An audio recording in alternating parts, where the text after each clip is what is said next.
로마서 1장 인사. 그리스도 예수의 종인 나 바울은 부르심을 받아 사도가 되었습니다. 나는 하나님의 복음을 전하기 위하여 따로 세우심을 받았습니다. 이 복음은 하나님께서 예언자들을 통하여 성경에 미리 약속하신 것으로 그의 아들을 두고 하신 말씀입니다.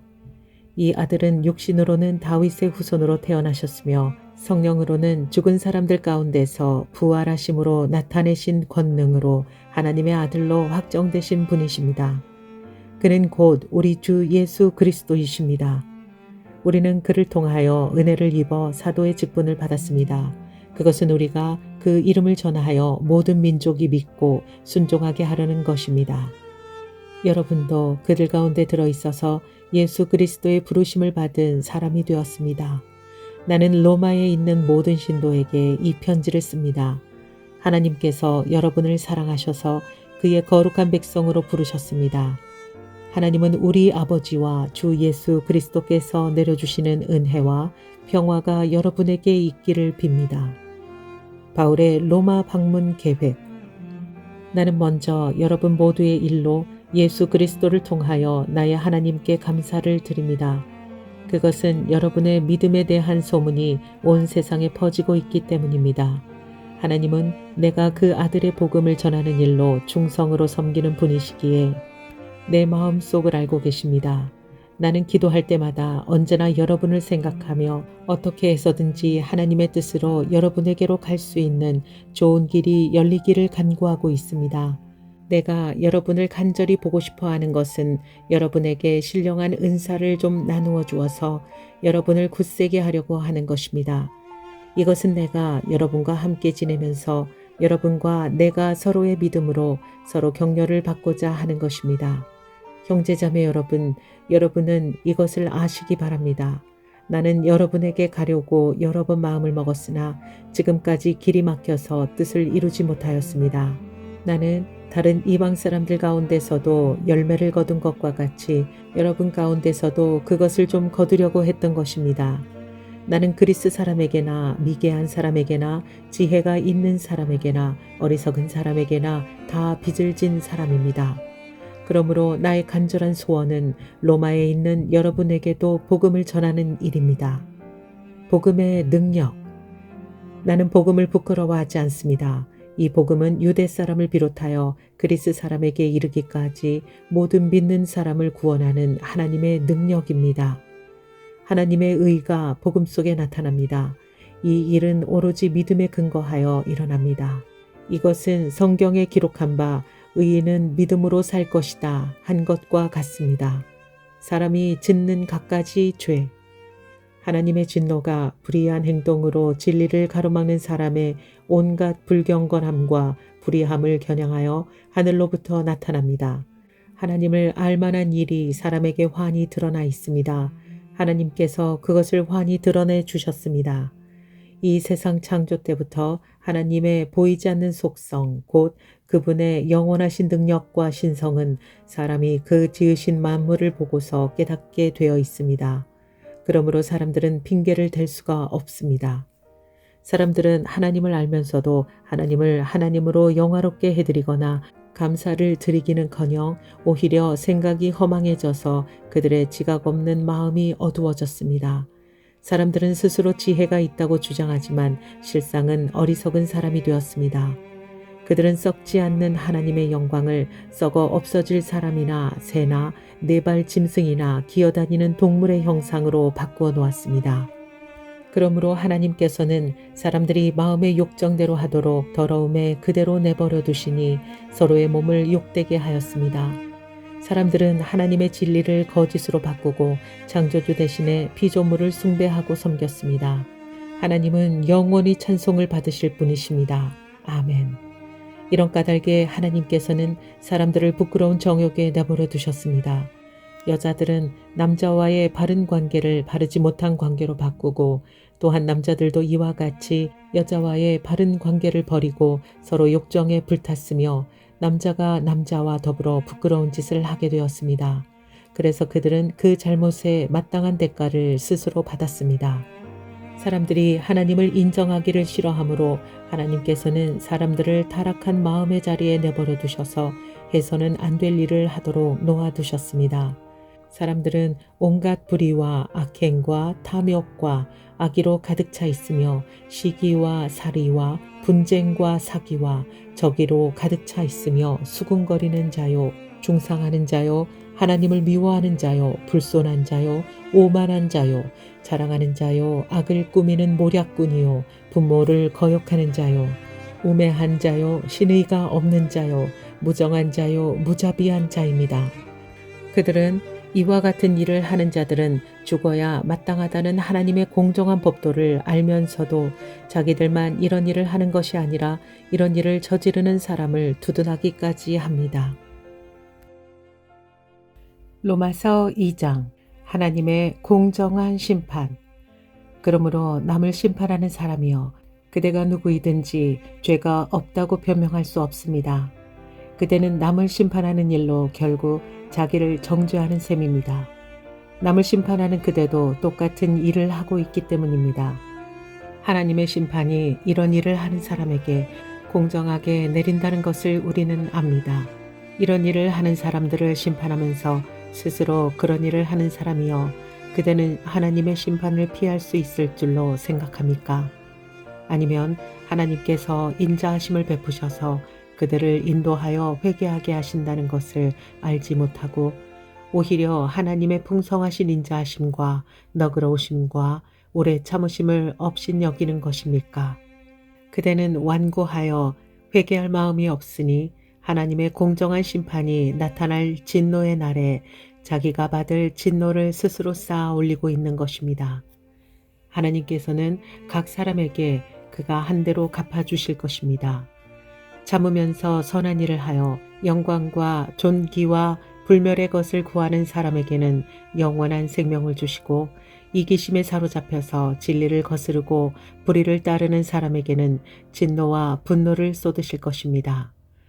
악한 일을 하는 모든 사람에게는 먼저 유대 사람을 비롯하여 그리스 사람에게 이르기까지 환난과 고통을 주실 것이요 선한 일을 하는 모든 사람에게는 먼저 유대 사람을 비롯하여 그리스 사람에 이르기까지 영광과 존귀와 평강을 내리실 것입니다. 하나님께서는 사람을 차별함이 없이 대하시기 때문입니다. 율법을 모르고 범죄한 사람은 율법과 상관없이 망할 것이요 율법을 알고 범죄한 사람은 율법을 따라 심판을 받을 것입니다. 하나님 앞에서는 율법을 듣는 사람이 의로운 사람이 아닙니다. 오직 율법을 실천하는 사람이라야 의롭게 될 것이기 때문입니다. 율법을 가지지 않은 이방 사람이 사람의 본성을 따라 율법이 명하는 바를 행하면 그들은 율법을 가지고 있지 않아도 자기 자신이 자기에게 율법입니다. 그런 사람은 율법이 요구하는 일이 자기의 마음에 적혀 있음을 드러내 보입니다. 그들의 양심도 이 사실을 증언합니다. 그들의 생각들이 서로 고발하기도 하고 변호하기도 합니다. 이런 일은 내가 전하는 복음대로 하나님께서 그리스도를 내세우셔서 사람들이 감추고 있는 비밀들을 심판하실 그날에 드러날 것입니다. 유대 사람과 율법. 그런데 그대가 유대 사람이라고 자처한다고 합시다. 그래서 그대는 율법을 의지하며 하나님을 자랑하며 율법의 가르침을 받아서 하나님의 뜻을 알고 가장 선한 일을 분간할 줄 알며 눈먼 사람의 길잡이요 어둠 속에 있는 사람의 빛이라고 생각하며 지식과 진리가 율법의 구체화된 모습으로 들어있다고 하면서 스스로 어리석은 사람의 스승이요 어린아이의 교사로 확신한다고 합시다. 그렇다면 그대는 남은 가르치면서도 왜 자기 자신은 가르치지 않습니까? 도둑질을 하지 말라고 설교하면서도 왜 도둑질을 합니까? 간음하지 말라고 하면서도 왜 간음을 합니까? 우상을 미워하면서도 왜 신전의 물건을 훔칩니까? 율법을 자랑하면서도 왜 율법을 어겨서 하나님을 욕되게 합니까? 성경에 기록한 바 너희 때문에 하나님의 이름이 이방 사람들 가운데서 모독을 받는다 한 것과 같습니다. 율법을 지키면 할례를 받는 것이 유익하지만 율법을 어기면 그대가 받은 할례는 할례를 받지 않은 것으로 되어버립니다. 그러므로 할례를 받지 않은 사람이 율법의 규정을 지키면 그 사람은 할례를 받지 않았더라도 할례를 받은 것으로 여겨질 것이 아니겠습니까? 그리고 본래 할례를 받지 않았더라도 율법을 온전히 지키는 사람이 율법의 조문을 가지고 있고 할례를 받았으면서도 율법을 범하는 사람인 그대를 정죄할 것입니다. 겉모양으로 유대 사람이라고 해서 유대 사람이 아니요 겉모양으로 살갗에 할례를 받았다고 해서 할례가 아닙니다. 오히려 속 사람으로 유대 사람이니가 유대 사람이며 율법의 조문을 따라서 받는 할례가 아니라 성령으로 마음에 받는 할례가 참 할례입니다. 이런 사람은 사람에게서가 아니라 하나님에게서 칭찬을 받습니다. 로마서 3장. 그러면 유대 사람의 특권은 무엇이며 할례의 의로움은 무엇입니까? 모든 면에서 많이 있습니다. 첫째는 그들이 하나님의 말씀을 맡았다는 것입니다. 그런데 그들 가운데서 얼마가 신실하지 못했다고 해서 무슨 일이라도 일어납니까? 그들이 신실하지 못했다고 해서 하나님의 신실하심이 없어지겠습니까? 그럴 수 없습니다. 사람은 다 거짓말쟁이이지만 하나님은 참되십니다. 성경에 기록된 바 주님께서는 말씀하실 때에 의로우시다 인정을 받으시고 재판을 받으실 때에 주님께서 이기시려는 것입니다. 한 것과 같습니다. 그런데 우리의 불의가 하나님의 의를 드러나게 한다면 무엇이라고 말하겠습니까? 우리에게 진노를 내리시는 하나님이 불의하시다는 말입니까? 이것은 사람들이 말하는 방식으로 내가 말해본 것입니다. 절대로 그럴 수 없습니다. 만일 그렇다면 하나님께서 어떻게 세상을 심판하실 수 있겠습니까? 다음과 같이 반박하는 사람도 있을 것입니다. 나의 거짓됨 때문에 하나님의 참되심이 더욱 분명하게 드러나서 하나님께 영광이 돌아간다면 왜 나도 역시 여전히 죄인으로 판정을 받습니까? 더욱이 좋은 일이 생기게 하기 위해 악한 일을 하자 하고 말할 수 있겠습니까? 사실 어떤 사람들은 우리가 그런 말을 한다고 비방합니다. 그런 사람들은 심판을 받아야 마땅합니다. 사람은 모두 죄인이다. 그러면 무엇을 말해야 하겠습니까? 우리 유대 사람이 이방 사람보다 낫습니까? 전혀 그렇지 않습니다. 유대 사람이나 그리스 사람이나 다 같이 죄 아래에 있음을 우리가 이미 지적하였습니다. 성경에 이렇게 기록되어 있습니다. 의인은 없다. 한 사람도 없다. 깨닫는 사람도 없고 하나님을 찾는 사람도 없다. 모두가 곁길로 빠져서 쓸모가 없게 되었다. 선한 일을 하는 사람은 없다. 한 사람도 없다. 그들의 목구멍은 열린 무덤이다. 혀는 사람을 속인다. 입술에는 독사의 독이 있다. 입에는 저주와 독설이 가득 찼다. 발은 피를 흘리는 일에 빠르며 그들이 가는 길에는 파멸과 비참함이 있다. 그들은 평화의 길을 알지 못한다. 그들의 눈에는 하나님을 두려워하는 빛이 없다. 율법에 있는 모든 말씀이 율법 아래 사는 사람에게 말한 것임을 우리는 압니다. 그것은 모든 입을 막고 온 세상을 하나님 앞에서 유죄로 드러내려는 것입니다. 그러므로 율법의 행위로는 하나님 앞에서 의롭다고 인정받을 사람이 아무도 없습니다. 율법으로는 죄를 인식할 뿐입니다. 하나님의 의. 그러나 이제는 율법과는 상관없이 하나님의 의가 나타났습니다. 그것은 율법과 예언자들이 증언한 것입니다. 그런데 하나님의 의는 예수 그리스도를 믿는 믿음을 통하여 오는 것인데 모든 믿는 사람에게 미칩니다. 거기에는 아무 차별이 없습니다. 모든 사람이 죄를 범하였습니다. 그래서 사람은 하나님의 영광에 못 미치는 처지에 놓여 있습니다. 그러나 사람은 그리스도 예수 안에서 얻는 구원으로 말미암아 하나님의 은혜로 값없이 의롭다는 선고를 받았습니다. 하나님께서는 이 예수를 속죄제물로 내주셨습니다. 그것은 그의 피를 믿을 때에 유효합니다. 하나님께서 이렇게 하신 것은 사람들이 이제까지 지은 죄를 너그럽게 보아주심으로써 자기의 의를 나타내시려는 것이었습니다. 하나님께서 오래 참으시다가 지금 이때에 자기의 의로우심을 나타내신 것은 하나님은 의로우신 분이시라는 것과 예수를 믿는 사람은 누구나 의롭다고 하신 것을 보여주시려는 것입니다. 그렇다면 사람이 자랑할 것이 어디에 있습니까? 전혀 없습니다. 무슨 법으로 의롭게 됩니까? 행위의 법으로 됩니까? 아닙니다. 믿음의 법으로 됩니다. 사람이 율법의 행위와는 상관없이 믿음으로 의롭다고 인정을 받는다고 우리는 생각합니다. 하나님은 유대 사람만의 하나님이십니까? 이방 사람의 하나님도 되시지 않습니까? 그렇습니다. 이방 사람의 하나님도 되십니다. 참으로 하나님은 오직 한 분뿐이십니다. 그러므로 하나님께서는 할례를 받은 사람도 믿음을 보시고 의롭다 하시고 할례를 받지 않은 사람도 믿음을 보시고 의롭다고 하십니다. 그러면 믿음으로 말미암아 우리가 율법을 폐합니까? 그럴 수 없습니다. 도리어 율법을 굳게 세웁니다. 로마서 4장 아브라함의 믿음. 그러면 육신상으로 우리의 조상인 아브라함이 무엇을 얻었다고 우리가 말할 수 있겠습니까? 아브라함이 행위로 의롭게 되었더라면 그에게는 자랑할 것이 있었을 것입니다. 그러나 하나님 앞에서는 자랑할 것이 없습니다. 성경이 무엇이라고 말합니까? 아브라함이 하나님을 믿으니 하나님께서 그를 의롭다고 여기셨다 하였습니다. 일을 하는 사람에게는 품삯을 은혜로 주는 것으로 치지 않고 당연한 보수로 주는 것으로 생각합니다.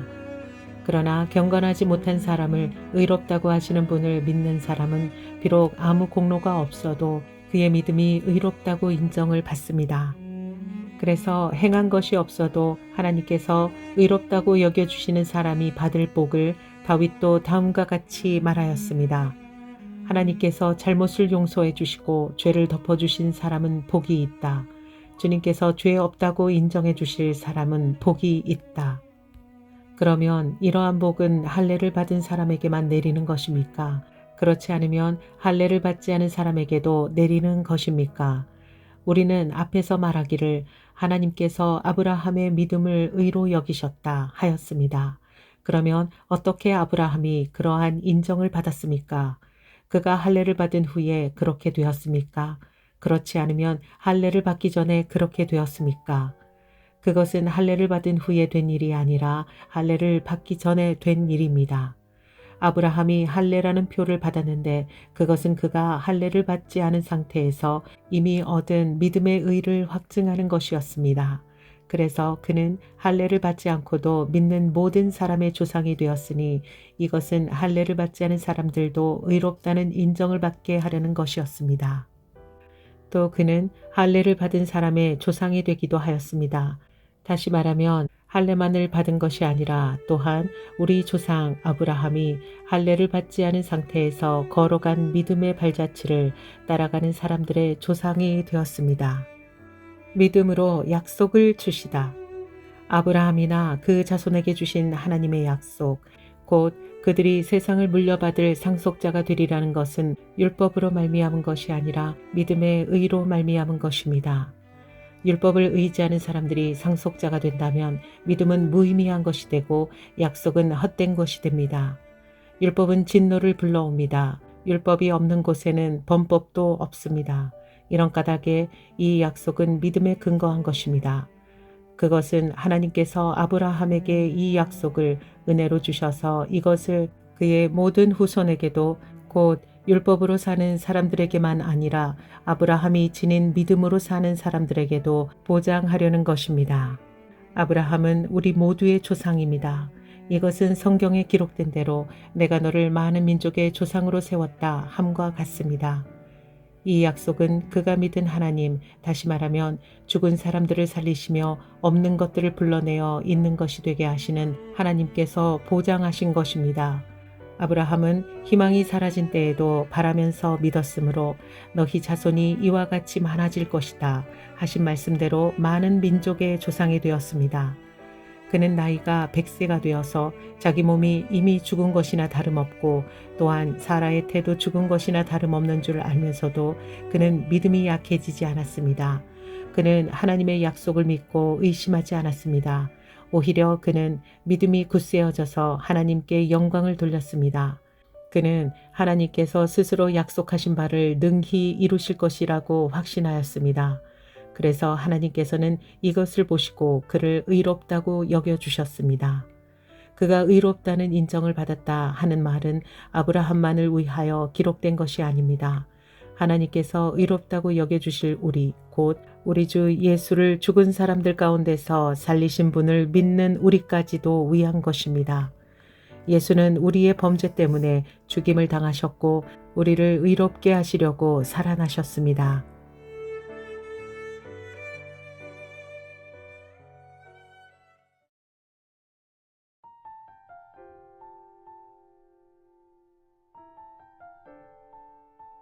로마서 5장 의롭게 하여 주심을 받은 사람의 삶.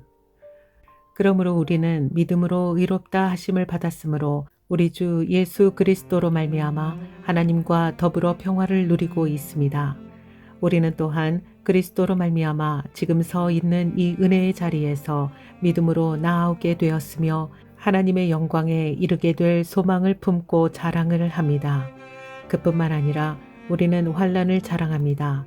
우리가 알기로 환난은 인내력을 낳고 인내력은 단련된 인격을 낳고 단련된 인격은 희망을 낳는 줄을 알고 있기 때문입니다. 이 희망은 우리를 실망시키지 않습니다. 하나님께서 우리에게 주신 성령을 통하여 그의 사랑을 우리 마음속에 부어주셨기 때문입니다. 우리가 아직 약할 때에 그리스도께서는 제때에 경건하지 않은 사람을 위하여 죽으셨습니다. 의인을 위해서라도 죽을 사람은 거의 없습니다. 더욱이 선한 사람을 위해서라도 감히 죽을 사람은 드뭅니다. 그러나 우리가 아직 죄인이었을 때에 그리스도께서 우리를 위하여 죽으셨습니다. 이리하여 하나님께서는 우리들에 대한 자기의 사랑을 실증하셨습니다. 그러므로 지금 우리가 그리스도의 피로 의롭게 되었으니 그리스도로 말미암아 하나님의 진노에서 구원을 얻으리라는 것은 더욱 확실합니다. 우리가 하나님의 원수일 때에도 하나님의 아들의 죽으심으로 말미암아 하나님과 화해하게 되었다면 화해한 우리가 하나님의 생명으로 구원을 얻으리라는 것은 더욱더 확실한 일입니다. 그뿐만 아니라 우리는 또한 우리 주 예수 그리스도로 말미암아 하나님을 자랑합니다. 우리는 지금 그로 말미암아 하나님과 화해를 하게 된 것입니다. 아담과 그리스도. 그러므로 한 사람으로 말미암아 죄가 세상에 들어왔고 또 그 죄로 말미암아 죽음이 들어온 것과 같이 모든 사람이 죄를 지었기 때문에 죽음이 모든 사람에게 이르게 되었습니다. 율법이 있기 전에도 죄가 세상에 있었으나 율법이 없을 때에는 죄가 죄로 여겨지지 않았습니다. 그러나 아담 시대로부터 모세 시대에 이르기까지는 아담의 범죄와 같은 죄를 짓지 않은 사람들까지도 죽음의 지배를 받았습니다. 아담은 장차 오실 분의 모형이었습니다. 그러나 하나님께서는 은혜를 베푸실 때에 생긴 일은 아담 한 사람이 범죄했을 때에 생긴 일과 같지 않습니다. 한 사람의 범죄로 많은 사람이 죽었으나 하나님의 은혜와 예수 그리스도 한 사람의 은혜로 말미암은 선물은 많은 사람에게 더욱더 넘쳐나게 되었습니다. 또한 하나님께서 주시는 선물은 한 사람의 범죄의 결과와 같지 않습니다. 한 범죄에서는 심판이 뒤따라와서 유죄 판결이 내려졌습니다마는 많은 범죄에서는 은혜가 뒤따라와서 무죄 선언이 내려졌습니다. 아담 한 사람의 범죄 때문에 그 한 사람으로 말미암아 죽음이 왕노릇하게 되었다면 넘치는 은혜와 의의 선물을 받는 사람들은 예수 그리스도 한 분으로 말미암아 생명 안에서 왕노릇하게 되리라는 것은 더욱더 확실합니다.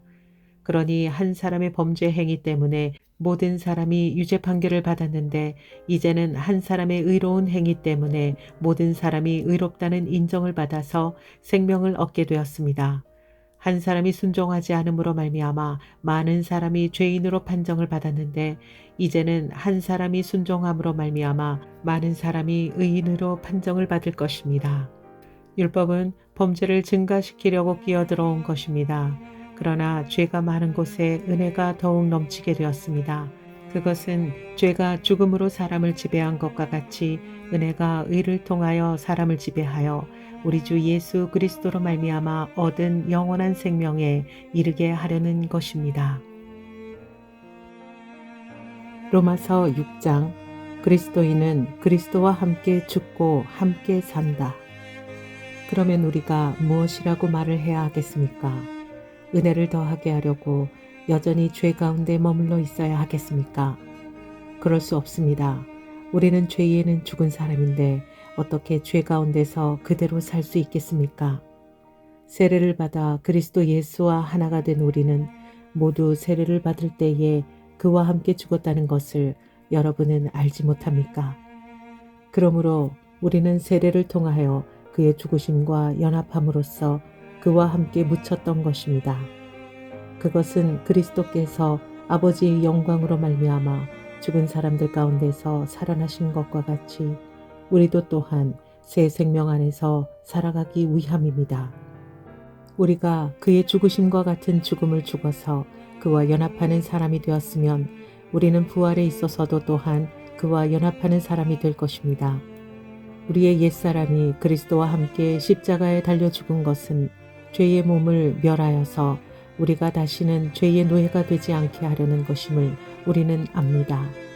죽은 사람은 이미 죄의 세력에서 해방되었습니다. 우리가 그리스도와 함께 죽었으면 그와 함께 우리도 또한 살아날 것임을 믿습니다.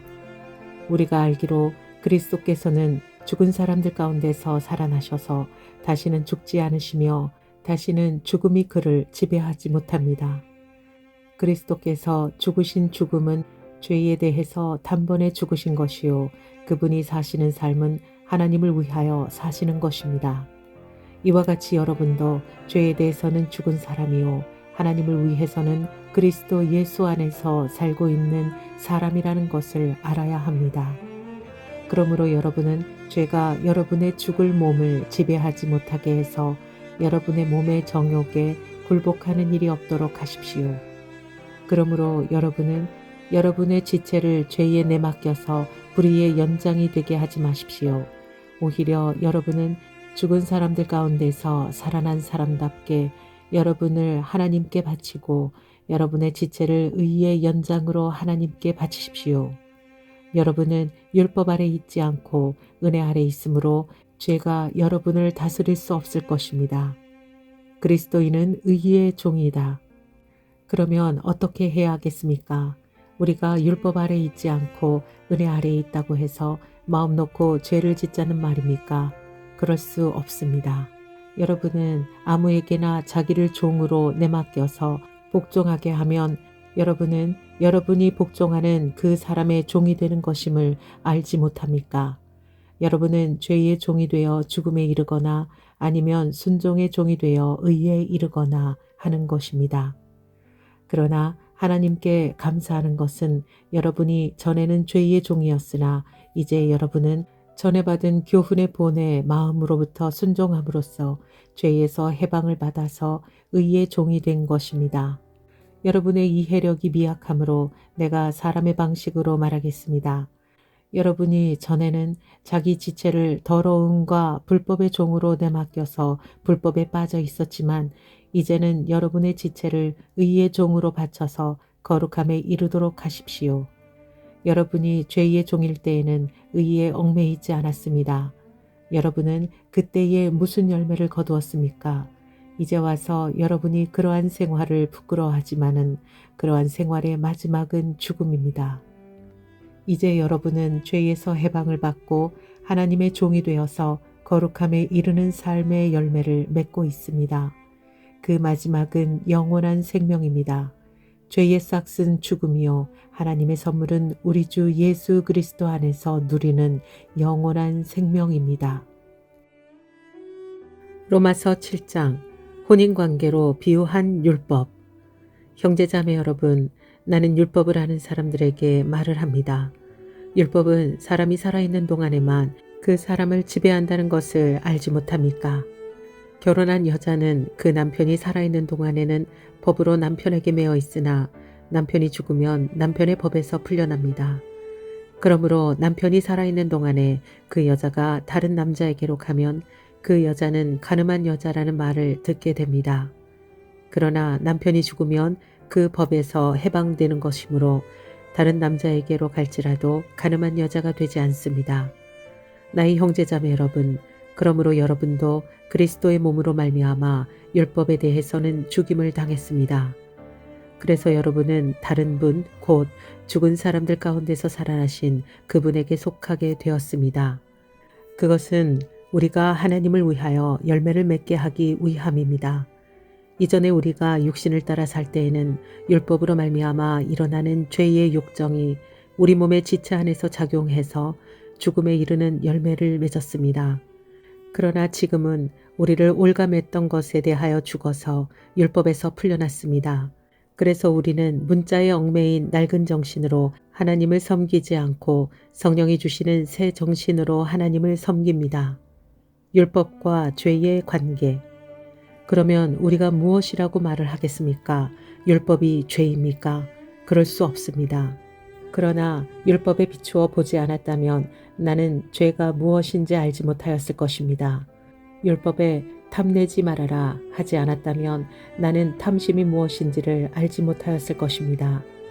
그러나 죄는 이 계명을 통하여 틈을 타서 내 속에서 온갖 탐욕을 일으켰습니다. 율법이 없으면 죄는 죽은 것입니다. 전에는 율법이 없어서 내가 살아 있었는데 계명이 들어오니까 죄는 살아나고 나는 죽었습니다. 그래서 나는 생명으로 인도해야 할 그 계명이 도리어 나를 죽음으로 인도한다는 것이 드러났습니다. 죄가 그 계명을 통하여 틈을 타서 나를 속이고 또 그 계명으로 나를 죽였습니다.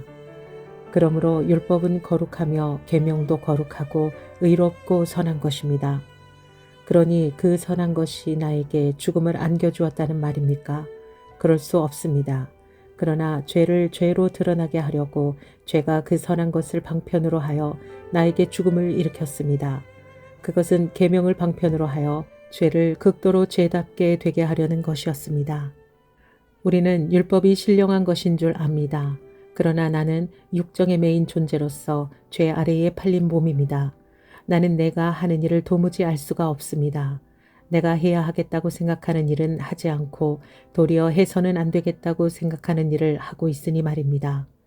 내가 그런 일을 하면서도 그것을 해서는 안 되겠다고 생각하는 것은 곧 율법이 선하다는 사실에 동의하는 것입니다. 그렇다면 그와 같은 일을 하는 것은 내가 아니라 내 속에 자리 잡고 있는 죄입니다. 나는 내 속, 곧 내 육신 속에 선한 것이 깃들여 있지 않다는 것을 압니다. 나는 선을 행하려는 의지는 있으나 그것을 실행하지 않으니 말입니다. 나는 내가 원하는 선한 일은 하지 않고 도리어 원하지 않는 악한 일을 합니다. 내가 해서는 안 되는 것을 하면 그것을 하는 것은 내가 아니라 내 속에 자리를 잡고 있는 죄입니다. 여기에서 나는 법칙 하나를 발견하였습니다. 곧 나는 선을 행하려고 하는데 그러한 나에게 악이 붙어 있다는 것입니다. 나는 속사람으로는 하나님의 법을 즐거워하나 내 지체에는 다른 법이 있어서 내 마음의 법과 맞서서 싸우며 내 지체에 있는 죄의 법에 나를 포로로 만드는 것을 봅니다. 아, 나는 비참한 사람입니다. 누가 이 죽음의 몸에서 나를 건져주시겠습니까? 우리 주 예수 그리스도를 통하여 나를 건져주신 하나님께 감사드립니다. 그러니 나 자신은 마음으로는 하나님의 법을 섬기고 육신으로는 죄의 법을 섬기고 있습니다. 로마서 8장 성령은 생명을 주시다. 그러므로 그리스도 예수 안에 있는 사람들은 정죄를 받지 않습니다. 그것은 그리스도 예수 안에서 생명을 누리게 하는 성령의 법이 당신을 죄와 죽음의 법에서 해방하여 주었기 때문입니다. 육신으로 말미암아 율법이 미약해져서 해낼 수 없었던 그 일을 하나님께서 해결하셨습니다. 곧 하나님께서는 자기의 아들을 죄된 육신을 지닌 모습으로 보내셔서 죄를 없애시려고 그 육신에다 죄의 선고를 내리셨습니다. 그것은 육신을 따라 살지 않고 성령을 따라 사는 우리가 율법이 요구하는 바를 이루게 하시려는 것입니다. 육신을 따라 사는 사람은 육신에 속한 것을 생각하나 성령을 따라 사는 사람은 성령에 속한 것을 생각합니다. 육신에 속한 생각은 죽음입니다. 그러나 성령에 속한 생각은 생명과 평화입니다. 육신에 속한 생각은 하나님께 품는 적대감입니다. 그것은 하나님의 법을 따르지 않으며 또 복종할 수도 없습니다. 육신에 매인 사람은 하나님을 기쁘게 해드릴 수 없습니다. 그러나 하나님의 영이 여러분 안에 살아계시면 여러분은 육신 안에 있지 않고 성령 안에 있습니다. 누구든지 그리스도의 영이 없으면 그리스도의 사람이 아닙니다. 또한 그리스도께서 여러분 안에 살아계시면 여러분의 몸은 죄 때문에 죽은 것이지만 영은 의 때문에 생명을 얻습니다. 예수를 죽은 사람들 가운데서 살리신 분의 영이 여러분 안에 살아계시면 그리스도를 죽은 사람들 가운데서 살리신 분께서 여러분 안에 계신 자기의 영으로 여러분의 죽을 몸도 살리실 것입니다. 그러므로 형제자매 여러분, 우리는 빚을 지고 사는 사람들이지만 육신의 빚을 진 것이 아닙니다. 우리는 육신을 따라 살아야 할 존재가 아닙니다. 여러분이 육신을 따라 살면 죽을 것입니다. 그러나 여러분이 성령으로 몸의 행실을 죽이면 살 것입니다. 하나님의 영으로 인도함을 받는 사람은 누구나 다 하나님의 자녀입니다. 여러분은 또다시 두려움에 빠뜨리는 종살이의 영을 받을 것이 아니라 자녀로 삼으시는 영을 받았습니다. 그래서 우리는 그 영으로 하나님을 아빠, 아버지라고 부릅니다. 바로 그때에 그 성령이 우리의 영과 함께 우리가 하나님의 자녀임을 증언하십니다. 자녀이면 상속자이기도 합니다. 우리가 그리스도와 함께 영광을 받으려고 그와 함께 고난을 받으면 우리는 하나님이 정하신 상속자요 그리스도와 더불어 공동 상속자입니다. 모든 피조물이 구원을 갈망하다. 현재 우리가 겪는 고난은 장차 우리에게 나타날 영광에 견주면 아무것도 아니라고 나는 생각합니다. 피조물은 하나님의 자녀들이 나타나기를 간절히 기다리고 있습니다. 피조물이 허무에 굴복했지만 그것은 자의로 그렇게 한 것이 아니라 굴복하게 하신 그분이 그렇게 하신 것입니다. 그러나 소망은 남아 있습니다. 그것은 곧 피조물도 썩어짐의 종살이에서 해방되어서 하나님의 자녀가 누릴 영광된 자유를 얻으리라는 것입니다. 모든 피조물이 이제까지 함께 신음하며 함께 해산의 고통을 겪고 있다는 것을 우리는 압니다. 그뿐만 아니라 첫 열매로서 성령을 받은 우리도 자녀로 삼아 주실 것을 곧 우리 몸을 속량하여 주실 것을 고대하면서 속으로 신음하고 있습니다. 우리는 이 소망으로 구원을 얻었습니다. 눈에 보이는 소망은 소망이 아닙니다. 보이는 것을 누가 바라겠습니까? 그러나 우리가 보이지 않는 것을 바라면 참으면서 기다려야 합니다. 이와 같이 성령께서도 우리의 약함을 도와주십니다. 우리는 어떻게 기도해야 할지도 알지 못하지만 성령께서 친히 이루 다 말할 수 없는 탄식으로 우리를 대신하여 간구하여 주십니다. 사람의 마음을 꿰뚫어 보시는 하나님께서는 성령의 생각이 어떠하신지를 아십니다. 성령께서 하나님의 뜻을 따라 성도를 대신하여 간구하시기 때문입니다. 하나님을 사랑하는 사람들, 곧 하나님의 뜻대로 부르심을 받은 사람들에게는 모든 일이 서로 협력해서 선을 이룬다는 것을 우리는 압니다. 하나님께서는 미리 아신 사람들을 택하셔서 자기 아들의 형상과 같은 모습이 되도록 미리 정하셨으니 이것은 그 아들이 많은 형제 가운데서 맏아들이 되게 하시려는 것입니다. 그리하여 하나님께서는 이미 정하신 사람들을 부르시고 또한 부르신 사람들을 의롭게 하시고 의롭게 하신 사람들을 또한 영화롭게 하셨습니다. 하나님의 사랑은 어떠한 역경보다도 강하다. 그렇다면 이런 일을 두고 우리가 무엇이라고 말할 수 있겠습니까? 하나님이 우리 편이시면 누가 우리를 대적하겠습니까?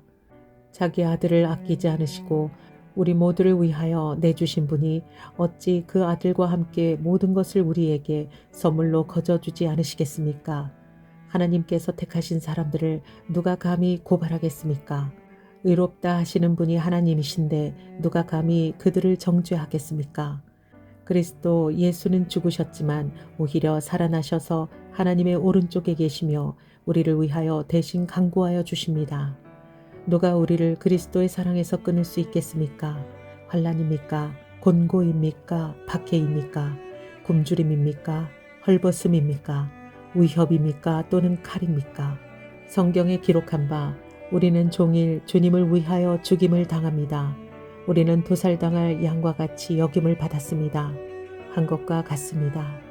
그러나 우리는 이 모든 일에서 우리를 사랑하여 주신 그분을 힘입어서 이기고도 남습니다. 나는 확신합니다. 죽음도 삶도 천사들도 권세자들도 현재일도 장래일도 능력도 높음도 깊음도 그 밖에 어떤 피조물도 우리를 우리 주 예수 그리스도 안에 있는 하나님의 사랑에서 끊을 수 없습니다.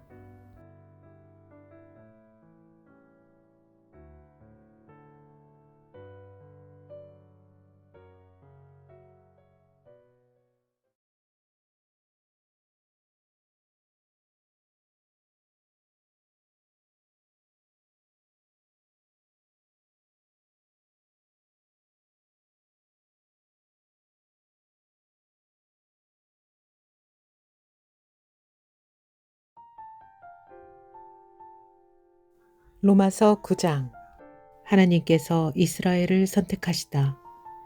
나는 그리스도 안에서 참말을 하고 거짓말을 하지 않습니다.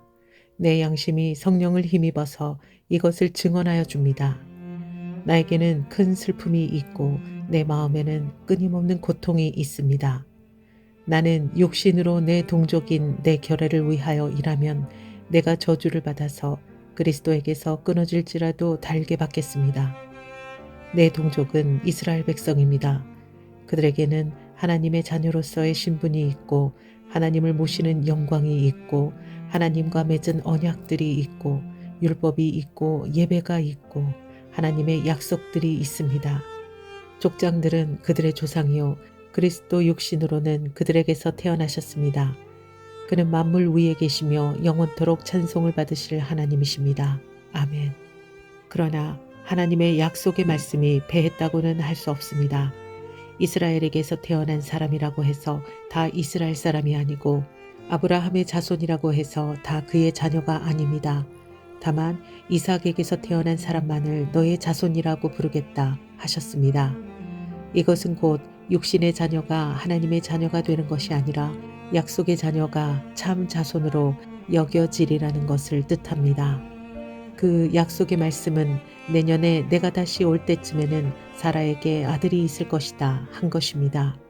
그뿐만 아니라 리브가도 우리 조상 이삭 한 사람에게서 쌍둥이 아들을 수태하였는데 그들이 태어나기도 전에 무슨 선이나 악을 행하기도 전에 택하심이라는 원리를 따라 세우신 하나님의 계획이 살아있게 하시려고 또 이러한 일이 사람의 행위에 근거하는 것이 아니라 부르시는 분께 달려있음을 나타내시려고 하나님께서 리브가에게 말씀하시기를 형이 동생을 섬길 것이다 하셨습니다. 이것은 성경에 기록한 바 내가 야곱을 사랑하고 에서를 미워하였다 한 것과 같습니다. 그러면 우리가 무엇이라고 말을 해야 하겠습니까? 하나님이 불공평하신 분이라는 말입니까? 그럴 수 없습니다. 하나님께서 모세에게 말씀하시기를 내가 긍휼히 여길 사람을 긍휼히 여기고 불쌍히 여길 사람을 불쌍히 여기겠다 하셨습니다. 그러므로 그것은 사람의 의지나 노력에 달려있는 것이 아니라 하나님의 자비에 달려 있습니다. 그래서 성경에 바울을 두고 말씀하시기를 내가 이 일을 하려고 너를 세웠다. 곧 너로 말미암아 내 능력을 나타내고 내 이름을 온 땅에 전파하게 하려는 것이다 하셨습니다. 그러므로 하나님께서는 긍휼히 여기고자 하는 사람을 긍휼히 여기시고 완악하게 하시고자 하는 사람을 완악하게 하십니다. 하나님의 진노와 자비. 그러면 그대는 내게 이렇게 말할 것입니다. 그렇다면 어찌하여 하나님께서는 사람을 책망하시는가? 누가 하나님의 뜻을 거역할 수 있단 말인가? 오 사람아, 그대가 무엇이기에 하나님께 감히 말대답을 합니까? 만들어진 것이 만드신 분에게 어찌하여 나를 이렇게 만들었습니까? 하고 말할 수 있습니까? 토기장이에게 흙 한 덩이를 둘로 나누어서 하나는 귀한 데 쓸 그릇을 만들고 하나는 천한 데 쓸 그릇을 만들 권리가 있겠습니까? 하나님께서 하신 일도 마찬가지입니다. 하나님께서 진노하심을 보이시고 권능을 알리시기를 원하시면서도 멸망받게 되어 있는 진노의 대상들에 대하여 꾸준히 참으시면서 너그럽게 대해 주시고 영광을 받도록 예비하신 자비의 대상들에 대하여 자기의 풍성하신 영광을 알리시고자 하셨더라도 어떻다는 말입니까? 하나님께서는 우리를 부르시되 유대 사람 가운데서만 아니라 이방 사람 가운데서도 부르셨습니다. 그것은 하나님이 호세아의 글 속에서 하신 말씀과 같습니다. 나는 내 백성이 아닌 사람을 내 백성이라고 하겠다. 내가 사랑하지 않던 백성을 사랑하는 백성이라고 하겠다. 너희는 내 백성이 아니다 하고 말씀하신 그 곳에서 그들은 살아계신 하나님의 자녀라고 일컬음을 받을 것이다. 그리고 또 이사야는 이스라엘을 두고 이렇게 외쳤습니다. 이스라엘 자손의 수가 바다의 모래와 같이 많을지라도 남은 사람만이 구원을 얻을 것이다. 주님께서는 그 말씀하신 것을 온전히 그리고 조속히 온 땅에서 이루실 것이다. 그것은 또한 이사야가 미리 말한 바 만군의 주님께서 우리에게 씨를 남겨주지 않으셨더라면 우리는 소돔과 같이 되고 고모라와 같이 되었을 것이다 한 것과 같습니다. 이스라엘과 복음. 그러면 우리가 무엇이라고 말해야 하겠습니까? 의를 추구하지 않은 이방 사람들이 의를 얻었습니다. 그것은 믿음에서 난 의입니다.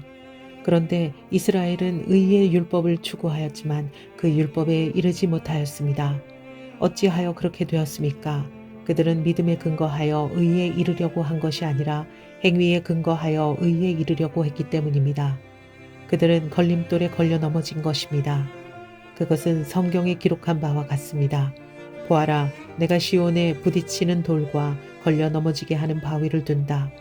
그러나 그를 믿는 사람은 부끄러움을 당하지 않을 것이다. 로마서 10장. 형제자매 여러분, 내 마음의 간절한 소원과 내 동족을 위하여 하나님께 드리는 내 기도의 내용은 그들이 구원을 얻는 일입니다. 나는 증언합니다. 그들은 하나님을 섬기는 데 열성이 있습니다. 그러나 그 열성은 올바른 지식에서 생긴 것이 아닙니다. 그들은 하나님의 의를 알지 못하고 자기 자신들의 의를 세우려고 힘을 씀으로써 하나님의 의에는 복종하지 않게 되었습니다. 그러므로 그리스도는 율법의 끝마침이 되셔서 모든 믿는 사람에게 의가 되어 주셨습니다. 만민이 구원에 이른다. 모세는 율법에 근거한 의를 두고 기록하기를 율법을 행한 사람은 그것으로 살 것이다 하였습니다. 그러나 믿음에 근거한 의를 두고는 이렇게 말합니다. 너는 마음속으로 누가 하늘에 올라갈 것이냐 하고 말하지 말아라. 그것은 그리스도를 끌어내리는 것입니다. 또 누가 지옥에 내려갈 것이냐 하고 말하지도 말아라. 그것은 그리스도를 죽은 사람들 가운데서 끌어올리는 것입니다. 그러면 그것은 무엇을 뜻합니까? 하나님의 말씀은 내게 가까이 있다. 내 입에 있고 내 마음에 있다. 하는 말씀이 있습니다. 이것은 우리가 전파하는 믿음의 말씀입니다.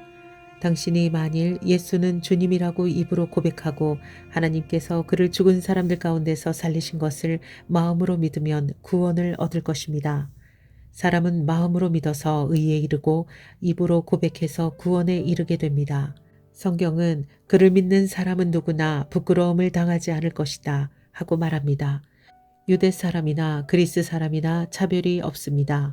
그는 모든 사람에게 똑같이 주님이 되어주시고 그를 부르는 모든 사람에게 풍성한 은혜를 내려주십니다.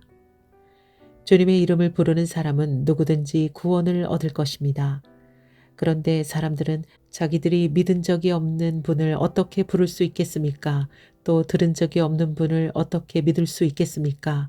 선포하는 사람이 없으면 어떻게 들을 수 있겠습니까? 보내심을 받지 않았는데 어떻게 선포할 수 있겠습니까? 성경에 기록한 바 기쁜 소식을 전하는 이들의 발걸음이 얼마나 아름다우냐 한 것과 같습니다. 그러나 모든 사람이 다 복음에 순종한 것은 아닙니다.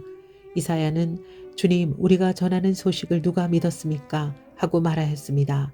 그러므로 믿음은 들음에서 생기고 들음은 그리스도를 전하는 말씀에서 비롯됩니다.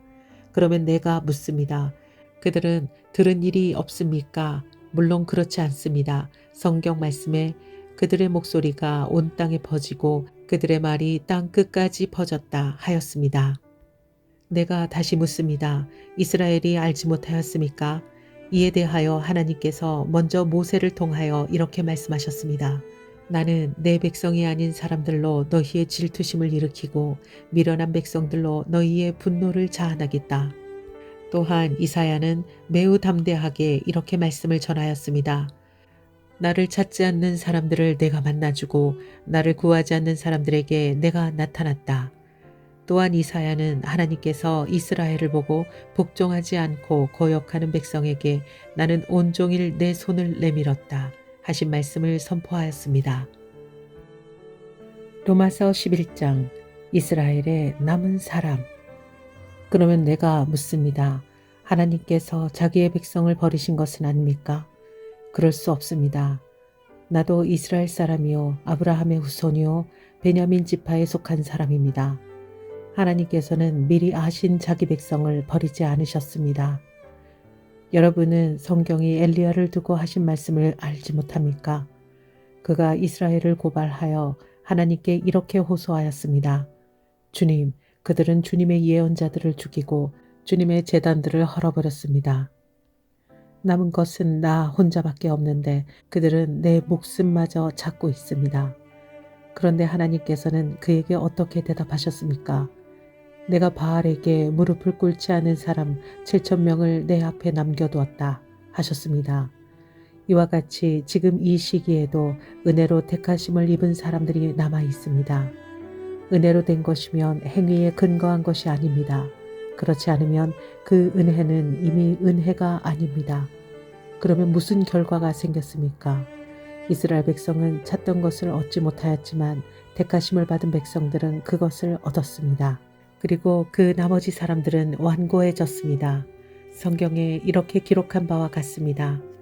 하나님께서 그들에게는 혼미한 영을 주셨으니 오늘까지 그들은 눈이 있어도 보지 못하고 귀가 있어도 듣지 못한다. 다윗도 다음과 같이 말하였습니다. 그들의 밥상이 그들에게 올무가 되고 덫이 되게 하여 주십시오. 그들이 걸려 넘어지고 보복을 받게 해 주십시오. 그들의 눈이 어두워져서 보지 못하게 되도록 하여 주십시오. 그들의 등이 언제나 굽어 있게 하여 주십시오. 이방 사람의 구원. 그러면 내가 묻습니다. 이스라엘이 걸려 넘어져서 완전히 쓰러져 망하게끔 되었습니까? 그럴 수 없습니다. 그들의 허물 때문에 구원이 이방 사람에게 이르렀는데 이것은 이스라엘에게 질투하는 마음이 일어나게 하려는 것입니다. 이스라엘의 허물이 세상의 부요함이 되고 이스라엘의 실패가 이방 사람의 부요함이 되었다면 이스라엘 전체가 바로 설 때에는 그 복이 얼마나 더 엄청나겠습니까? 이제 나는 이방 사람인 여러분에게 말합니다. 내가 이방 사람에게 보내심을 받은 사도이니만큼 나는 내 직분을 영광스럽게 생각합니다. 나는 아무쪼록 내 동족에게 질투심을 일으켜서 그 가운데서 몇 사람만이라도 구원하고 싶습니다. 하나님께서 그들을 버리심이 세상과의 화해를 이루는 것이라면 그들을 받아들이심은 죽은 사람들 가운데서 살아나는 삶을 주심이 아니고 무엇이겠습니까? 만물로 바치는 빵 반죽덩이가 거룩하면 남은 온 덩이도 그러하고 뿌리가 거룩하면 가지도 그러합니다. 그런데 참 올리브 나무 가지들 가운데서 얼마를 잘라내시고서 그 자리에다 돌 올리브 나무인 그대를 접붙여 주셨기 때문에 그대가 참 올리브 나무의 뿌리에서 올라오는 양분을 함께 받게 된 것이면 그대는 본래의 가지들을 향하여 우쭐대지 말아야 합니다. 비록 그대가 우쭐댈지라도 그대가 뿌리를 지탱하는 것이 아니라 뿌리가 그대를 지탱한다는 것을 명심해야 합니다. 그러므로 본래의 가지가 잘려나간 것은 그 자리에 내가 접붙임을 받게 하시려는 것이었다 하고 그대는 말해야 할 것입니다. 옳습니다. 그 가지들이 잘린 것은 믿지 않은 탓이고 그대가 그 자리에 붙어 있는 것은 믿었기 때문입니다. 그러니 교만한 마음을 품지 말고 도리어 두려워하십시오. 하나님께서 본래의 가지들을 아끼지 않으셨으니 접붙은 가지도 아끼지 않으실 것입니다. 그러므로 하나님의 인자하심과 준엄하심을 생각해 보십시오. 하나님은 넘어진 사람들에게는 준엄하십니다. 그러나 그대가 하나님의 인자하심에 머물러 있으면 하나님이 그대에게 인자하게 대하실 것입니다. 그렇지 않으면 그대도 잘릴 것입니다. 그러나 믿지 않았던 탓으로 잘려나갔던 가지들이 믿게 되면 그 가지들도 접붙임을 받게 될 것입니다. 하나님께서는 그들을 다시 접붙이실 수 있습니다. 그대가 본래의 돌 올리브 나무에서 잘려서 그 본성을 거슬러 참 올리브 나무에 접붙임을 받았다면 본래 붙어있던 이 가지들이 제 나무에 다시 접붙임을 받는 것이야 얼마나 더 쉬운 일이겠습니까? 이스라엘의 회복. 형제 자매 여러분, 나는 여러분이 이 신비한 비밀을 알기를 바랍니다. 그것은 여러분이 스스로 현명하다고 생각하는 일이 없게 하려는 것입니다. 그 비밀은 이러합니다. 이방 사람의 수가 다 찰 때까지 이스라엘 사람들 가운데서 일부가 완고해진 대로 있으리라는 것과 온 이스라엘이 구원을 받게 되리라는 것입니다. 그것은 성경에 이렇게 기록되어 있는 바와 같습니다. 구원하시는 분이 시온에서 오실 것이니 야곱에게서 경건하지 못함을 제거하실 것이다. 이것은 그들과 나 사이의 언약이니 내가 그들의 죄를 없앨 때에 이루어질 것이다. 복음의 관점에서 판단하면 이스라엘 사람들은 여러분이 잘 되라고 하나님의 원수가 되었지만 택하심을 받았다는 관점에서 판단하면 그들은 조상 덕분에 하나님의 사랑을 받는 사람들입니다. 하나님께서 주시는 고마운 선물과 부르심은 철회되지 않습니다. 전에 하나님께 순종하지 않던 여러분이 이제 이스라엘 사람의 불순종 때문에 하나님의 자비를 입게 되었습니다. 이와 같이 지금은 순종하지 않고 있는 이스라엘 사람들도 여러분이 받은 그 자비를 보고 회개하여 마침내는 자비하심을 입게 될 것입니다. 하나님께서 모든 사람을 순종하지 않는 상태에 가두신 것은 그들에게 자비를 베푸시려는 것입니다. 하나님의 부요하심은 어찌 그리 크십니까? 하나님의 지혜와 지식은 어찌 그리 깊고 깊으십니까? 그 어느 누가 하나님의 판단을 헤아려 알 수 있으며 그 어느 누가 하나님의 길을 더듬어 찾아낼 수 있겠습니까? 누가 주님의 마음을 알았으며 누가 주님의 조언자가 되었습니까? 누가 먼저 무엇을 드렸기에 주님의 답례를 바라겠습니까? 만물이 그에게서 나고 그로 말미암아 있고 그를 위하여 있습니다. 그에게 영광이 세세에 있기를 빕니다. 아멘. 로마서 12장 그리스도 안에서 하는 새로운 생활. 형제자매 여러분, 그러므로 나는 하나님의 자비하심을 힘입어 여러분에게 권합니다. 여러분의 몸을 하나님께서 기뻐하실 거룩한 산제물로 드리십시오. 이것이 여러분이 드릴 합당한 예배입니다. 여러분은 이 시대의 풍조를 본받지 말고 마음을 새롭게 함으로 변화를 받아서 하나님의 선하시고 기뻐하시고 완전하신 뜻이 무엇인지를 분별하도록 하십시오. 나는 내가 받은 은혜를 힘입어서 여러분 각 사람에게 말합니다. 여러분은 스스로 마땅히 생각해야 하는 것 이상으로 생각하지 말고 하나님께서 각 사람에게 나누어 주신 믿음의 분량대로 분수에 맞게 생각하십시오. 한 몸에 많은 지체가 있으나 그 지체들이 다 같은 일을 하는 것이 아닙니다. 이와 같이 우리도 여럿이지만 그리스도 안에서 한 몸을 이루고 있으며 각 사람은 서로 지체입니다. 하나님께서 우리에게 주신 은혜를 따라 우리는 저마다 다른 신령한 선물을 가지고 있습니다. 가령 그것이 예언이면 믿음의 정도에 맞게 예언할 것이요 섬기는 일이면 섬기는 일에 힘써야 합니다. 또 가르치는 사람이면 가르치는 일에, 권면하는 사람이면 권면하는 일에 힘쓸 것이요 나누어 주는 사람은 순수한 마음으로, 지도하는 사람은 열성으로, 자선을 베푸는 사람은 기쁜 마음으로 해야 합니다. 그리스도인의 생활 규범. 사랑에는 거짓이 없어야 합니다. 악한 것을 미워하고 선한 것을 굳게 잡으십시오. 형제의 사랑으로 서로 다정하게 대하며 존경하기를 서로 먼저 하십시오. 열심을 내어서 부지런히 일하며 성령으로 뜨거워진 마음을 가지고 주님을 섬기십시오. 소망을 품고 즐거워하며 환난을 당할 때에 참으며 기도를 꾸준히 하십시오. 성도들이 쓸 것을 공급하고 손님 대접하기를 힘쓰십시오. 여러분을 받게 하는 사람들을 축복하십시오. 축복을 하고 저주를 하지 마십시오. 기뻐하는 사람들과 함께 기뻐하고 우는 사람들과 함께 우십시오. 서로 한 마음이 되고 교만한 마음을 품지 말고 비천한 사람들과 함께 사귀고 스스로 지혜가 있는 채 하지 마십시오. 아무에게도 악을 악으로 갚지 말고 모든 사람이 선하다고 생각하는 일을 하려고 애쓰십시오. 여러분 쪽에서 할 수 있는 대로 모든 사람과 더불어 화평하게 지내십시오. 사랑하는 여러분, 여러분은 스스로 원수를 갚지 말고 그 일은 하나님의 진노하심에 맡기십시오. 성경에도 기록하기를 원수 갚는 것은 내가 할 일이니 내가 갚겠다 고 주님께서 말씀하신다 하였습니다. 내 원수가 줄이거든 먹을 것을 주고 그가 목말라 하거든 마실 것을 주어라. 그렇게 하는 것은 내가 그의 머리 위에다가 숯불을 쌓는 셈이 될 것이다 하였습니다. 악에게 지지 말고 선으로 악을 이기십시오.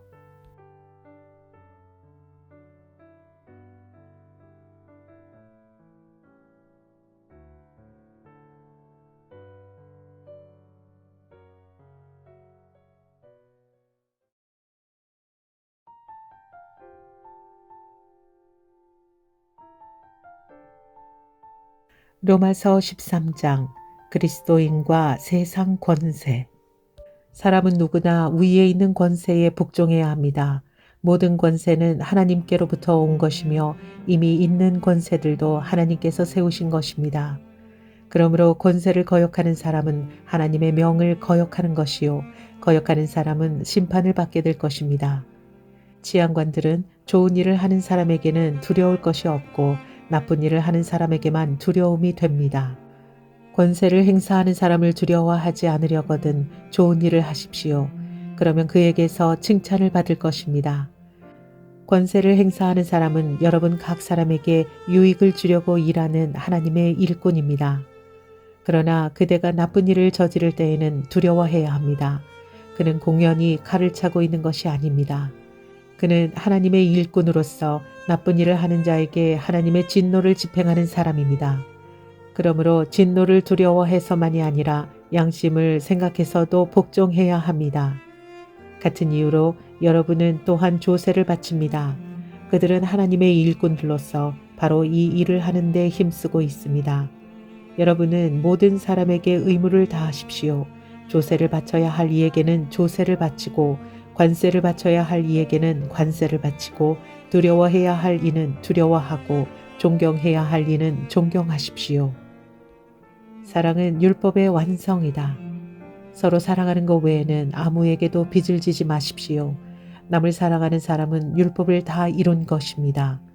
간음하지 말아라, 살인하지 말아라, 도둑질하지 말아라, 탐내지 말아라 하는 계명과 그 밖에 또 다른 계명이 있을지라도 모든 계명은 내 이웃을 내 몸과 같이 사랑하여라 하는 말씀에 요약되어 있습니다. 사랑은 이웃에게 해를 입히지 않습니다. 그러므로 사랑은 율법의 완성입니다. 주님 오실 날이 가깝다. 여러분은 지금이 어느 때인지 압니다. 잠에서 깨어나야 할 때가 벌써 되었습니다. 지금은 우리의 구원이 우리가 처음 믿을 때보다 더 가까워졌습니다. 밤이 깊고 낮이 가까이 왔습니다. 그러므로 우리는 어둠의 행실을 벗어버리고 빛의 갑옷을 입읍시다. 낮에 행동하듯이 단정하게 행합시다. 호사한 연애와 술 취함, 음행과 방탕, 싸움과 시기에 빠지지 마십시오. 주 예수 그리스도로 옷을 입으십시오. 정욕을 채우려고 육신의 일을 꾀하지 마십시오. 로마서 14장 형제자매를 비판하지 말아라. 여러분은 믿음이 약한 이를 받아들이고 그의 생각을 시비거리로 삼지 마십시오. 어떤 사람은 모든 것을 다 먹을 수 있다고 생각하지만 믿음이 약한 사람은 채소만 먹습니다. 먹는 사람은 먹지 않은 사람을 업신여기지 말고 먹지 않은 사람은 먹는 사람을 비판하지 마십시오. 하나님께서는 그 사람도 받아들이셨습니다.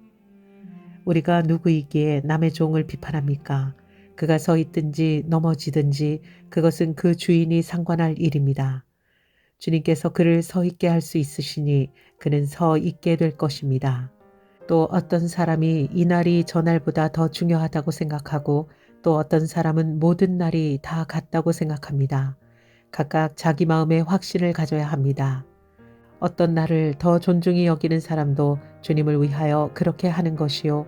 먹는 사람도 주님을 위하여 먹으며 먹을 때에 하나님께 감사를 드립니다.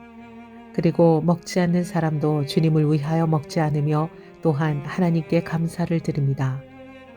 우리 가운데는 자기만을 위하여 사는 사람도 없고 또 자기만을 위하여 죽는 사람도 없습니다.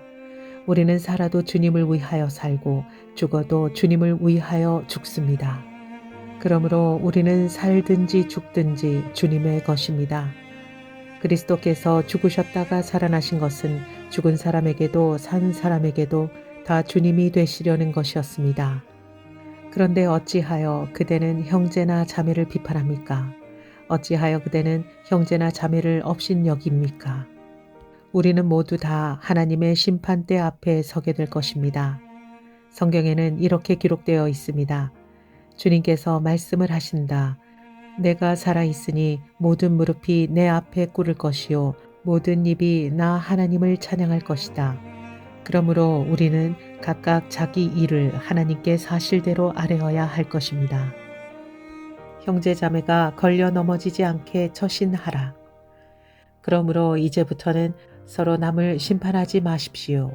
형제자매 앞에 장애물이나 걸림돌을 놓지 않겠다고 결심하십시오.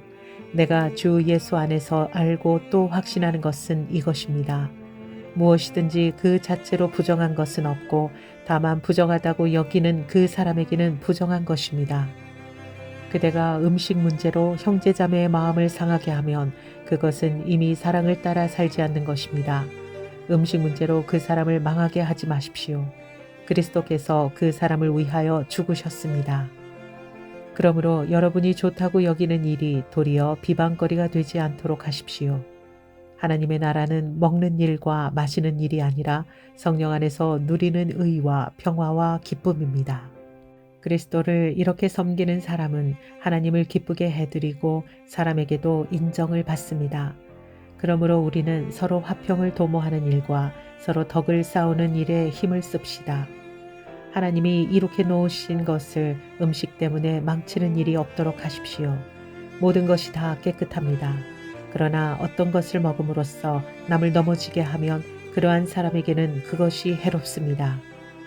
고기를 먹는다든가 술을 마신다든가 그 밖에 무엇이든지 형제나 자매를 걸려 넘어지게 하는 일은 하지 않는 것이 좋습니다. 그대가 지니고 있는 신념을 하나님 앞에서 스스로 간직하십시오. 자기가 옳다고 생각하는 일을 하면서 자기를 정죄하지 않는 사람은 복이 있습니다. 의심을 하면서 먹는 사람은 이미 단죄를 받은 것입니다. 그것은 믿음에 근거해서 한 것이 아니기 때문입니다. 믿음에 근거하지 않는 것은 다 죄입니다. 로마서 15장 덕을 세우라. 믿음이 강한 우리는 믿음이 약한 사람들의 약점을 돌봐주어야 합니다. 우리는 자기에게 좋을 대로만 해서는 안 됩니다. 우리는 저마다 자기 이웃의 마음에 들게 행동하면서 유익을 주고 덕을 세워야 합니다. 그리스도께서도 자기에게 좋을 대로만 하지 않으셨습니다. 성경에 기록하기를 주님을 비방하는 자들의 비방이 내게 떨어졌다 한 것과 같습니다.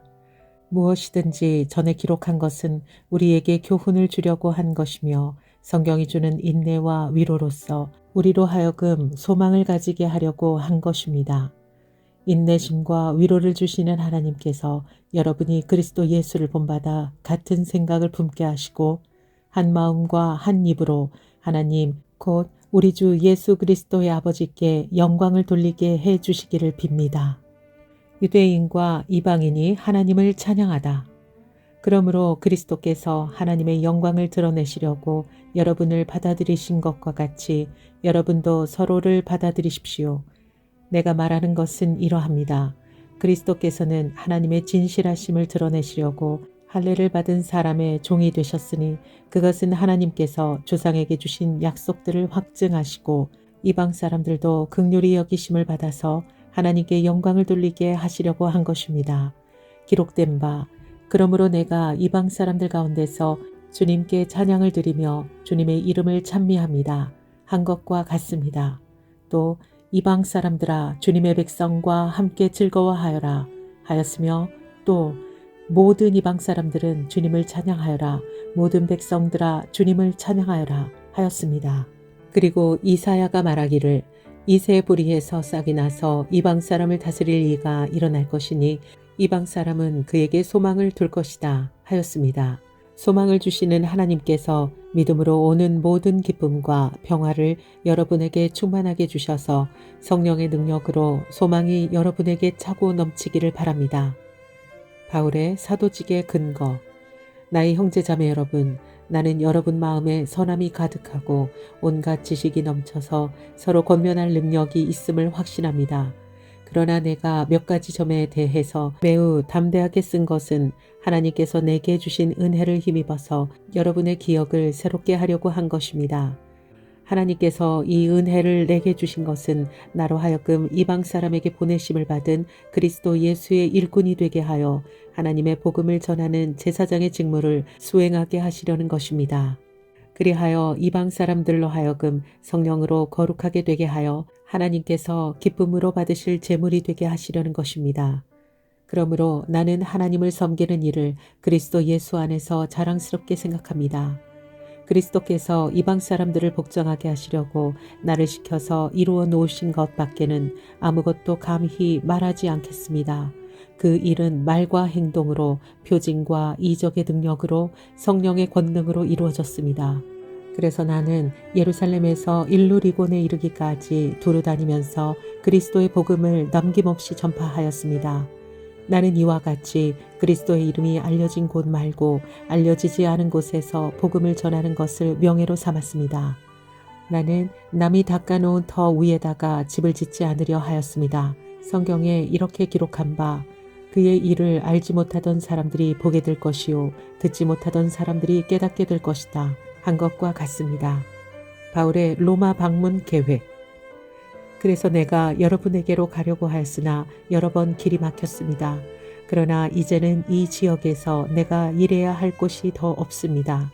여러 해 전부터 여러분에게로 가기를 바라고 있었으므로 내가 스페인으로 갈 때에 지나가는 길에 여러분을 만나보고 잠시 동안만이라도 여러분과 먼저 기쁨을 나누려고 합니다. 그 다음에 여러분의 후원을 얻어 그것으로 가게 되기를 바랍니다. 그러나 지금 나는 성도들을 돕는 일로 예루살렘에 갑니다. 마케도니아와 아가야 사람들이 기쁜 마음으로 예루살렘에 사는 성도들 가운데 가난한 사람에게 보낼 구제금을 마련하였기 때문입니다. 그들은 기쁜 마음으로 그렇게 하였습니다. 그들은 정말로 예루살렘 성도들에게 빚을 진 사람들입니다. 이방 사람들은 그들에게서 신령한 복을 나누어 받았으니 육신의 생활에 필요한 것으로 그들에게 봉사할 의무가 있습니다. 그러므로 나는 이 일을 마치고 그들에게 이 열매를 확실하게 전해준 뒤에 여러분에게 들렀다가 스페인으로 가겠습니다. 내가 여러분에게 갈 때에 그리스도의 충만한 복을 가지고 갈 것으로 압니다. 형제 자매 여러분, 내가 우리 주 예수 그리스도를 힘입어서 그리고 성령의 사랑을 힘입어서 여러분에게 부탁합니다. 나도 기도합니다만 여러분도 나를 위하여 하나님께 열심으로 기도해 주십시오. 내가 유대에 있는 믿지 않는 자들에게서 화를 당하지 않도록 그리고 또 내가 예루살렘으로 가져가는 구제금이 그곳 성도들에게 기쁘게 받아들여지도록 기도해 주십시오. 그래서 내가 하나님의 뜻을 따라 기쁨을 안고 여러분에게로 가서 여러분과 함께 즐겁게 쉴 수 있게 되도록 기도해 주십시오. 평화를 주시는 하나님께서 여러분 모두와 함께 하시기를 빕니다. 아멘. 로마서 16장 인사말. 갱그레아 교회의 일꾼이요 우리의 자매인 베바를 여러분에게 추천합니다. 여러분은 성도에 합당한 예절로 주님 안에서 그를 영접하고 그가 여러분에게 어떤 도움을 원하든지 도와주시기 바랍니다. 그는 많은 사람을 도와주었고 나도 그에게 신세를 많이 졌습니다. 그리스도 예수 안에서 나의 동역자인 브리스가와 아굴라에게 문안하여 주십시오. 그들은 생명의 위협을 무릅쓰고 내 목숨을 구해준 사람들입니다. 나뿐만 아니라 이방 사람의 모든 교회도 그들에게 감사하고 있습니다. 그리고 그들의 집에서 모이는 교회에도 문안하여 주십시오. 나의 사랑하는 에베네도에게 문안하여 주십시오. 그는 아시아에서 그리스도를 믿은 첫 열매입니다. 여러분을 위하여 수고를 많이 한 마리아에게 문안하여 주십시오. 나의 친척이며 한때 나와 함께 갇혔던 안드로니고와 유니아에게 문안하여 주십시오. 그들은 사도들에게 좋은 평을 받고 있고 나보다 먼저 그리스도를 믿은 사람들입니다. 주님 안에 있는 나의 사랑하는 암블리아에게 문안하여 주십시오. 그리스도 안에서 우리의 동역자인 우르바노와 나의 사랑하는 스다고에게 문안하여 주십시오. 그리스도 안에서 인정을 받은 아벨레에게 문안하여 주십시오. 아리스토블로의 가족에게 문안하여 주십시오. 나의 친척인 헤로디온에게 문안하여 주십시오. 주님 안에 있는 나기스의 가족에게 문안하여 주십시오. 주님 안에서 수고한 두르베나와 두르보사에게 문안하여 주십시오. 주님 안에서 수고를 많이 한 사랑하는 버시에게 문안하여 주십시오. 주님 안에서 택하심을 받은 루포와 그의 어머니에게 문안하여 주십시오. 그의 어머니는 곧 내 어머니이기도 합니다. 아순그리도와 블레곤과 허메와 바드로바와 허마와 그들과 함께 있는 형제자매들에게 문안하여 주십시오. 빌롤로고와 율리아와 네레오와 그의 자매와 올lum바와 그들과 함께 있는 모든 성도들에게 문안하여 주십시오. 거룩한 입맞춤으로 서로 문안하십시오. 그리스도의 모든 교회가 여러분에게 문안합니다. 형제자매 여러분, 내가 여러분에게 권합니다. 여러분이 배운 교훈을 거슬러서 분열을 일으키며 올무를 놓은 사람들을 경계하고 멀리하십시오. 이런 사람들은 우리 주 그리스도를 섬기는 것이 아니라 자기네 배를 섬기는 것입니다. 그럴듯한 말과 아첨하는 말로 순진한 사람들의 마음을 속이는 것입니다. 여러분의 순종은 모든 사람에게 소문이 났습니다. 나는 여러분의 일로 기뻐합니다. 나는 여러분이 선한 일에는 슬기롭고 악한 일에는 순진하기를 바랍니다. 평화의 하나님께서 곧 사탄을 쳐 부수셔서 여러분의 발밑에 짓밟히게 하실 것입니다. 우리 주 예수의 은혜가 여러분과 함께 있기를 빕니다. 나의 동역자 디모데와 나의 친척 루기오와 야손과 소시바더가 여러분에게 문안합니다. 이 편지를 받아 쓰는 나 더디오도 주님 안에서 여러분에게 문안합니다. 나와 온 교회를 잘 돌보아주는 가이오도 여러분에게 문안합니다. 이 도시의 재무관인 에라스도와 형제 구아도도 여러분에게 문안합니다. 찬양. 하나님께서는 내가 전하는 복음 곧 예수 그리스도에 관한 선포로 여러분을 능히 튼튼히 세워주십니다. 그는 오랜 세월 동안 감추어 두었던 비밀을 계시해 주셨습니다.